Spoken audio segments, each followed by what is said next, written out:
saya berangkat dengan ketua yayasan yang baru, Gary, bersama dengan timnya untuk menyelesaikan masalah donasi ini. Gary, silakan. Ya, jadi hari ini kita mau ke NTT ya, untuk realisasi bantuan kemanusiaan berupa barang dan bantuan berupa infrastruktur. Itu aja sih. Saya kemarin udah koordinasi sama FA, masalah donasi ini udah final, kata dia, saya bilang udah final. Dan kalau misalnya ada gugatan, silakan masukkan gugatan itu ke pengadilan perdata. Dan saya nanti akan bantu yayasan untuk menghadapi gugatan. Dan saya sudah siapkan 1,3 miliar. Apabila dia menang dalam gugatan itu, saya ikhlas, saya kasih kepada pihak Agus. Agus jangan syok, Bang Densu tetap biar bagaimanapun melihat semua hal itu kita udah bicarakan di podcast. Untuk pengobatan, karena akadnya untuk pengobatan, Bang Densu juga tetap siap untuk membantu. Datang aja ke Bang Densu akan deposit uang di sana, karena uangnya kan udah ke NTT, nanti kamu berobat ya.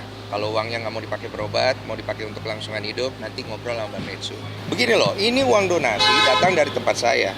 Saya punya tanggung jawab kepada donatur saya dan penonton saya. Yang dilihat dari saya itu adalah tanggung jawab saya. Dari awal saya ingin menyelesaikan masalah donasi ini, maka saya membantu si pihak B dan si pihak A.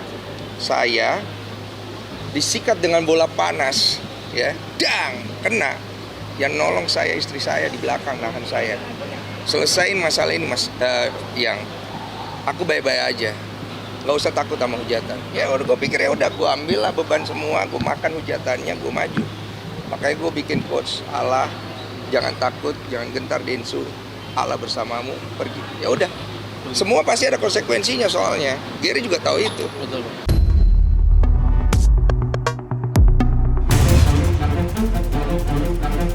Saya sudah dalam setahun ini berteman baik dengan beliau. Dan selalu Pak Alvin ini kalau komunikasi dengan saya itu by chat WA. Tapi 2 minggu terakhir dalam seminggu bisa 3-4 kali beliau telepon saya berdiskusi tentang kasus yang ditangani dan yang sedang dilaporkan oleh dia. Nah, lalu kemudian saya kasih masukan, bahkan pertama kali beliau bilang, "Bang, aku baru nyampe di Indonesia ini. Dan tolong Bang ya, supaya kasus yang beliau panggil saya saudaraku, saya panggil juga saudaraku. Kadang dia panggil abang, panggil bapak. Jadi dia bilang, saudaraku, tolong ya, kasus yang sedang saya laporkan ditindaklanjuti, dan kalau nanti ada perdamaian, itulah yang saya mau." Bilang pesan ke saya, ini saya buka saja, "Bang, tolong hubungi Pak Herwanto. Saya ingin berbaikan dengan beliau. Tolong hubungi Novi. Saya ingin berbaikan dengan beliau. Tolong hubungi Pak Irjen Pol Riki Sitohang. Saya ingin berbaikan." Itu semua dia sampaikan. Dan itu saya teruskan. Boleh kalian tanya Bang Riki, saya telepon 1, 2, bahkan sampai 3 kali mengajak Bang Riki duduk. Dan sudah kita agendakan, ini Senin, dalam minggu ini akan duduk. Nah, Herwanto juga ada di situ. Nah, jadi Adinda Herwanto juga saya telepon, "Adinda, kita duduk ya dengan Pak Alvin Lim." "Oh siap Bang." Nah, jadi ini sudah semuanya menyatakan bersedia. Pak Alvin Lim pun dia dengan senang, "Oke Bang, kalau bisa cepatnya." Nah, kemudian juga Bang Riki juga. Nah, ini Bang Riki juga akan datang ke sini. Kemudian Herwanto juga datang ini. Nah, Novi juga udah kita komunikasikan. Nah, ternyata Tuhan berkehendak lain.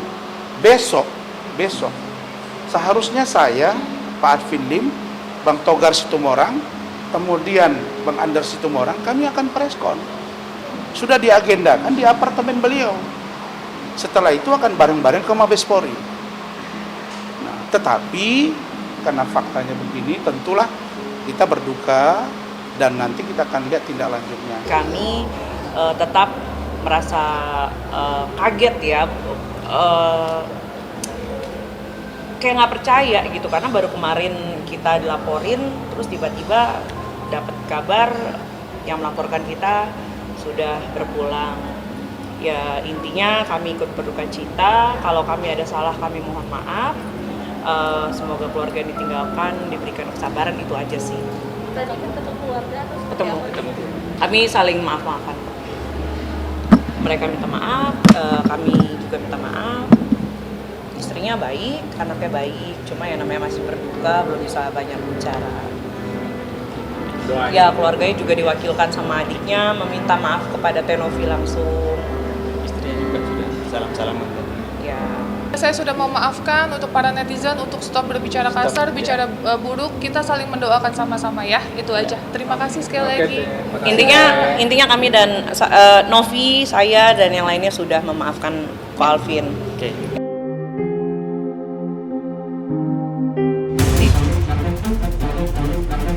Jadi itu kado yang paling besar ya yang seseorang pernah berikan ke saya adalah memperpanjang hidup ya, karena mungkin orang nggak sadar, mereka bilang oh cuci darah bisa hidup lama, bisa ini ya, tergantung orangnya kuat atau nggak badannya ya. Sedangkan saya ini baru tahun kedua aja, kaki saya udah susah bergerak. Ini kalau dilihat nih teman-teman, lihat di sini bengkak ya, dan di sini kalau kena tekan nih nggak balik lagi tuh, di sini ininya juga nih ya, ini endema, ini apa namanya, edem tuh. Jadi dan banyak, bukan cuma ini aja, kayak contoh semalam mencret-mencret sehingga saya nggak bisa tidur panjang. Kalau orang kan bisa sehat, kenapa dia tidur 8 jam, 7 jam, 6 jam, saya enggak, 3 jam udah bangun. Kalau udah bangun udah nggak bisa langsung tidur lagi ya kan, ngapa-ngapain dulu sejam 2 jam baru tidur, ntar 3 jam kebangun lagi di situ ya. Jadi banyak gangguan-gangguan kesehatan lah, dari diabetes, hipertensi, asam urat di situ ya, HB saya turun. Jadi banyak sekali gangguan kesehatan yang membuat saya ini agak sulit untuk beraktivitas. Jadi banyak sekali gangguan kesehatan yang membuat saya ini agak sulit untuk beraktivitas.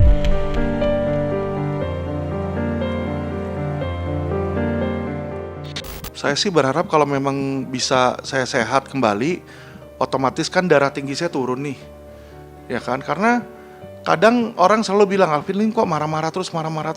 Saya sebenarnya nggak mau marah-marah, capek. Tapi nggak tahu kenapa, tiap kali kesel, ya darah saya tuh naik ke atas. Tensi saya bisa 210, 230, 240. Jadi otomatis suara keras, detak jantung kenceng di situ ya, badan tuh kayak adrenalinnya naik di situ. Nah, saya berharap dengan kesehatan saya sembuh nanti saya bisa lebih kalem ya, saya bicara bisa lebih teduh gitu ya. Saya juga nggak mau sih marah-marah, berantem atau berbicara yang dengan kata-kata keras sebenarnya. Tapi kadang-kadang karena penyakit seseorang hal itu bisa aja terjadi. Enggak sih. Jadi tahun 2025 itu saya lebih mengurangi jatah waktu saya di law firm.